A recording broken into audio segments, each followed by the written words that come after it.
Le conoce la palabra la defensa. Claro que sí, su señoría. Apelando al contradictorio que rige el sistema penal acusatorio, me permito pronunciar de manera diametralmente opuesta a la acusación que acaba de referir el agente del Ministerio Público y al tenor de las siguientes consideraciones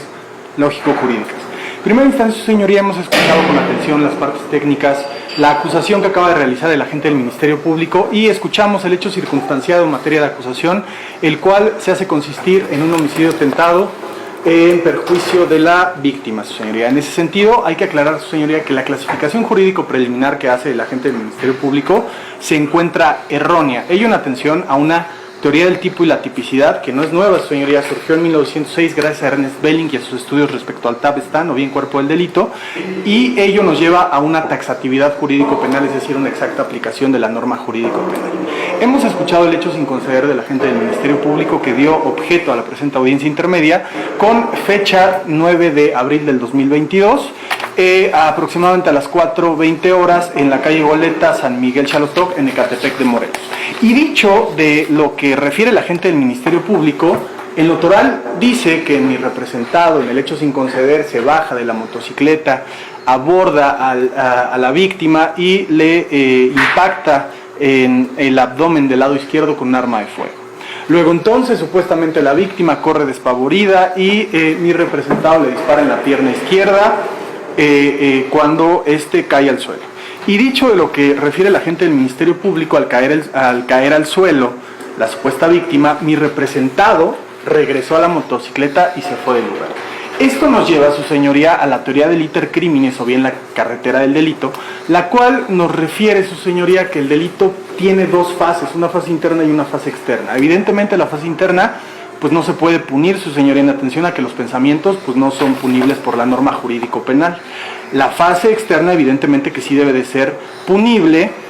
determinando en primera instancia la fase interna que tiene una ideación, una deliberación, una resolución, la fase externa que es una preparación, una manifestación y una ejecución. En este momento me detengo en la ejecución, su señoría. Cuando hablamos de delitos ejecutados podemos hablar de delitos consumados o bien de delitos tentados.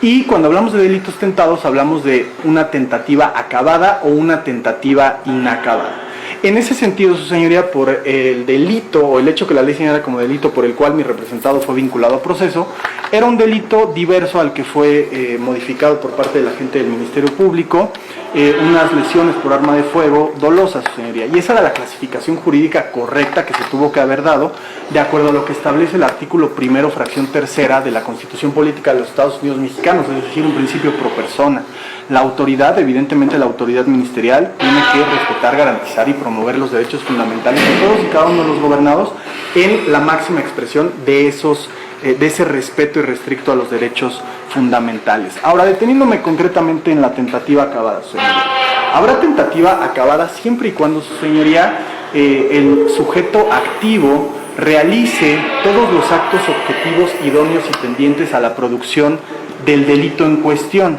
En ese sentido, su señoría, si llega a existir un agente externo que evite la producción de ese tipo penal, pues bueno, estaremos en el entendido de que existe una tentativa punible y esta se ha acabado. En ese sentido, y de la narrativa que acaba de realizar el agente del Ministerio Público, nos podemos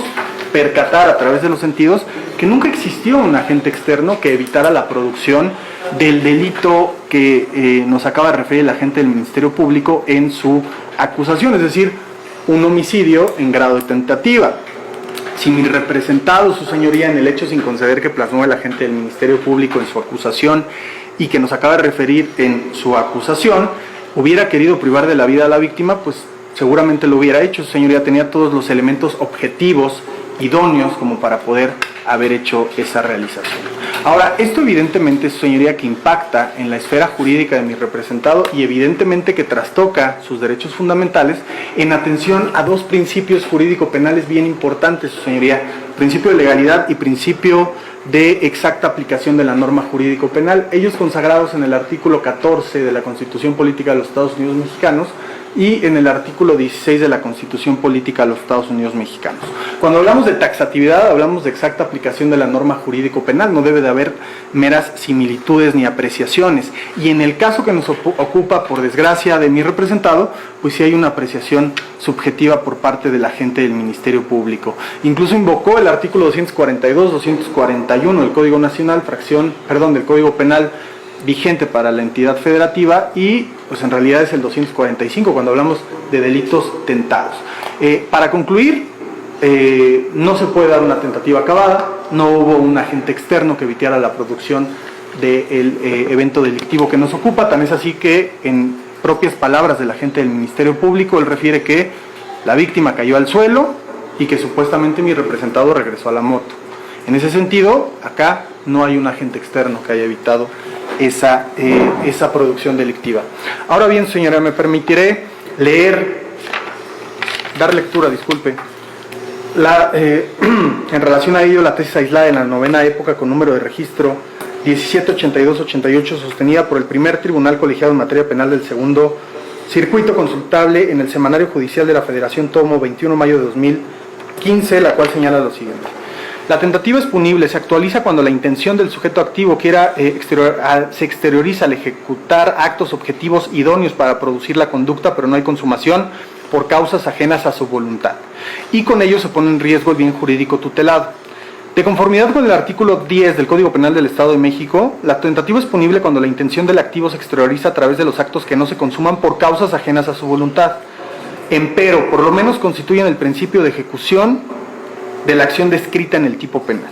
En ese sentido, resulta claro que la tentativa es punible cuando la intención del sujeto activo se exterioriza para ejecutar actos objetivos idóneos para producir la conducta, pero no hay consumación por causas ajenas a su voluntad y se pone en peligro el bien jurídico tutelado. Lo anterior, dado que el iter criminis se compone de dos fases o momentos, uno interior que atañe a los razonamientos que llevan al sujeto a determinar la comisión del ilícito, y otro exterior que aluda a la totalidad de los actos que determinan su ejecución. Luego entonces resulta irrelevante para el derecho penal que se actualice el primero si estos no seguido el segundo, puesto que si no existe un acto externo que pueda evitar la consumación del tipo penal en cuestión, no se puede dar la tentativa acabada. De la literalidad de este criterio jurisprudencial podemos advertir, su señoría, que de los registros de investigación que guardan la carpeta de investigación y de la acusación que acaba de realizar el agente del Ministerio Público no se actualiza ni acto objetivo idóneo para que se pueda producir el homicidio, y me explico. Abdomen del lado izquierdo y pierna del lado izquierdo. Ninguno de los dos, señoría, se puede considerar como un órgano vital o que cuenten con un órgano vital como para que se pueda advertir que se puso en riesgo la vida de la víctima, su señoría. Si mi representado hubiera querido privar de la vida, le hubiera disparado en el pecho, le hubiera disparado en la cabeza, le hubiera disparado en el estómago, no así en el abdomen o en la pierna, su señoría. Ahora bien, de los registros de investigación y apelando al deber de lealtad con el cual el fiscal se ha conducido, podemos advertir que la víctima pues no presentó lesiones que pusieran en riesgo su vida, o no presentó incluso alguna prueba pericial en medicina legal y forense o alguna continuidad en medicina legal y forense como para que acreditara que tuvo daños mortales o que pusieran en riesgo su vida, razón por la cual pues no se actualiza esta hipótesis respecto a los actos objetivos idóneos y tendientes a la producción del tipo penal base, que en este caso sería el homicidio, su señoría. En ese sentido, pues la clasificación jurídica preliminar está mal planteada. Si bien es cierto, no es el estatus procesal dentro del procedimiento penal ordinario para plantear esta circunstancia, también lo cierto es que es importante señalarlo ante este órgano resolutor. Ahora bien, su señoría, en cuanto a la técnica de litigación que este órgano técnico planteará durante el juicio oral, será una técnica de litigación consistente en una defensa activa positiva. Ello en atención, su señoría, que como único medio de prueba que nos comprometemos a presentar el día y hora que tenga verificativo la jornada de juicio oral, será la consistente en el dictamen o bien prueba pericial o bien opinión técnica suscrita por el licenciado Mauricio Reséndiz Zamudio, perito en la materia de investigación forense y criminalística. Ello de acuerdo a lo que pauta y mandata el artículo 340, fracción segunda del Código Nacional de Procedimientos Penales, y el punto de prueba sobre el cual versará esta opinión técnica, su señoría, será sobre las distancias, sobre la forma mecánicamente hablando y científicamente hablando y criminalísticamente hablando en que el evento delictivo se pudo haber dado. Sabemos de antemano que existen diversos medios de prueba los cuales pueden ser ofrecidos bajo las reglas de la valoración probatoria y la libertad probatoria que rige el sistema penal acusatorio. Sin embargo, cuando hablamos de pruebas periciales, hablamos de pruebas objetivas, hablamos de pruebas científicas y que a través de un planteamiento del problema derivado de un estudio técnico y científico podemos llegar a una conclusión objetiva. Ello, su señoría, en aras de que se pueda esclarecer los hechos, se pueda esclarecer el hecho y esto como una finalidad mediata dentro del proceso penal acusatorio. Sería cuanto.